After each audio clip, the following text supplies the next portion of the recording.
मैं कहता हूं इंडिया को टैक्स हेवी होने की जरूरत नहीं है, टैक्स लाइट करो, फाइन हेवी करो। ये जो हम पब्लिक प्लेस में बिहेव नहीं करते हैं ना, दुबई में अगर आपने किसी पब्लिक प्लेस में किसी पे रेशियल कमेंट कर दिया 10,000 दिरहम का फाइन इमीडिएटली हो जाएगा। एक बार हम लोग ऐसे ही कैजुअल, हम मीडिया के कुछ दोस्त बैठे थे तो बीबीसी के कॉरेस्पॉन्डेंट ने ऐसे ही किसी एक साउथ अफ्रीकन मोटा, इतना मोटा चेन गोल्ड का, तो हंसकर कहा कि इसको तो बैंक जाने की जरूरत नहीं पड़ती होगी। मैंने कहा क्यों? बोली नहीं, पूरा बैंक बैलेंस तो इसके गले में है। कम से कम 10 लोग ऐसे मुड़ के हम लोगों को गुस्से में देखे एंड वी रियलाइज्ड कि अगर हम यहाँ बैठे रह गए तो कोई कंप्लेंट चला गया तो हमारे लिए उस समय दिरहम था, एईडी था 20 रुपए का, तो 10,000 का मतलब 2 लाख रुपए का फाइन हमारे ऊपर आएगा। हम वहां से उठकर चले गए। हम बिहेव कर रहे हैं क्योंकि वहां में पता है कि यहाँ पे लॉज इस तरह के हैं।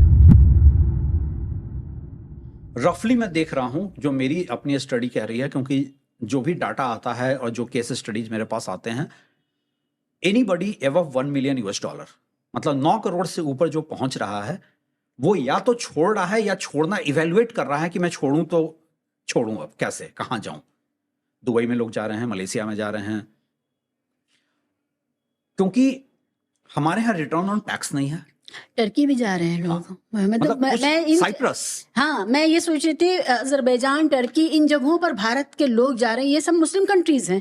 मलेशिया का आपने जिक्र किया, दुबई, सऊदी अरब, नहीं, मैं इन सब कंट्रीज को पहले बात मुस्लिम कंट्री नहीं मानता हूं, क्योंकि ये जो क्लासिफिकेशन है ना, ये क्लासिफिकेशन गलत है। मेरा भी परसेप्शन ये अपने नाम में इस्लामिक लगाते हैं, इस्लामिक रिपब्लिक। मैं दुबई जाने के पहले,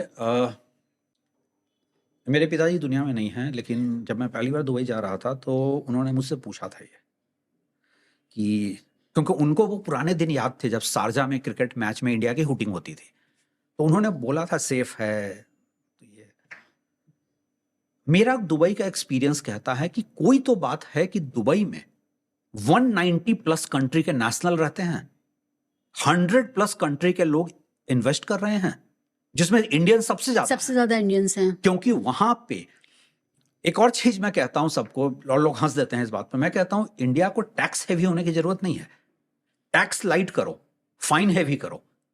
ये जो हम पब्लिक प्लेस में बिहेव नहीं करते हैं ना, वो एक टैक्सेबल ये होना चाहिए। एक महिला के होने के नाते मैं एक लिबरल डेमोक्रेसी की आदी हूँ। मुझे लगता है कि मैं किसी मुस्लिम कंट्री में या इस्लामिक, जो अपने नाम में ही इस्लामिक लगाता है, ऐसे कंट्री में जा करके मेरी आज़ादियाँ कर्टेल होंगी। लेकिन वहाँ के लोगों का एक्सपीरियंस, और ख़ुद मैं गई भी हूँ इन सब जगहों पर, जो एक्सपीरियंस है वो ये है कि वो ज़्यादा सिक्योर हैं। तो जो सेंस ऑफ सिक्योरिटी, उसकी वजह से उनका मूवमेंट ज़्यादा है। वो रात में निकलते हैं, उनके यहाँ किसी ये नहीं सोचना पड़ता है कि क्या ये पहन के निकलना ठीक रहेगा, ये ज्वेलरी, ये जेम्स या डायमंड्स कोई पहनना चाहे तो पहन सकता है।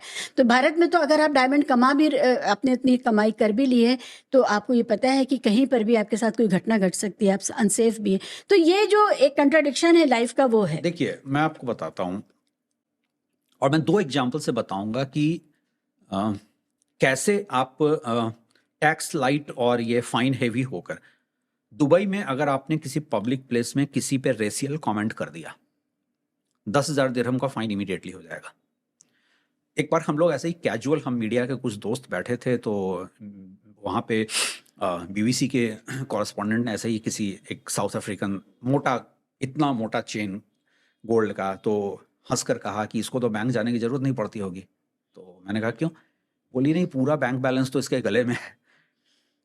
कम से कम 10 लोग ऐसे मुड़ के हम लोगों को गुस्से में देखे एंड वी रियलाइज्ड कि अगर हम यहाँ बैठे रह गए तो कोई कंप्लेंट चला गया तो हमारे लिए उस समय दिरहम था, एईडी था 20 रुपए का, तो 10,000 का मतलब 2 लाख रुपए का फाइन हमारे ऊपर आएगा। हम वहां से उठकर चले गए। हम बिहेव कर रहे हैं क्योंकि वहां में पता है कि यहाँ पे लॉज इस तरह के हैं। चाइना में आप अगर पब्लिक प्लेस में हैं, आपने किसी से कुछ पूछ लिया कि मुझे यहाँ जाना है, पब्लिक ट्रांसपोर्ट का है, और आपको उसकी इंग्लिश नहीं समझ में आई, क्योंकि चाइनीज़ की इंग्लिश बहुत अच्छी नहीं होती है, वो आपको वहाँ तक ले जाकर छोड़ेगा। और मेरी एक आर्किटेक्ट दोस्त है, मैंने उससे फिर उसका इंटरव्यू करते हुए मैंने बोला कि he was such a nice gentleman and he laughed, he said he was not helping you, he was helping himself. तो मैंने कहा ऐसा कैसे? तो पता चला कि वहाँ पे कैमरे लगे हैं, सोशल बिहेवियर पॉइंट मॉनिटर हो रहा है। अब आप पूछेंगे सोशल बिहेवियर पॉइंट का फायदा क्या है, नुकसान क्या है? जैसे हमारे यहाँ फाइनेंशियल रेटिंग होती है, सिविल स्कोर, वहां पे सोशल बिहेवियर स्कोर है, और अगर एक सर्टेन थ्रेशोल्ड से कम आपका स्कोर है, आपको ए ग्रेड एरियाज में घर नहीं मिलेगा, ए ग्रेड कंपनीज में नौकरी नहीं मिलेगी।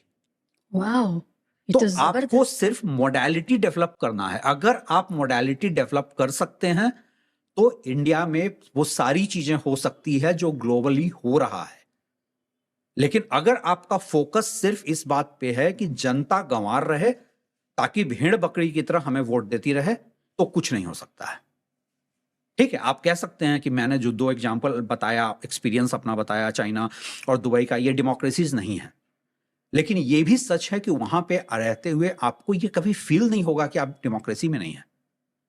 मैं एक लड़के को जानता हूं, वो बिहार का है, शेंजन में ही रहता है, एक चाइना की लड़की से उसकी शादी हुई है और यूट्यूब पे काफी पॉपुलर है। वो अपनी चाइनीज वाइफ को हिंदी सिखा रहा है और वो चाइनीज भाभी के नाम से उसके वीडियो बनाता है, बहुत पॉपुलर है। मुझे नहीं लगता कि उसको कहीं पे भी ये एहसास कराया गया है कि वो इंडिया से आया है, इंडिया एनिमी कंट्री है, वो चाइना का नहीं है।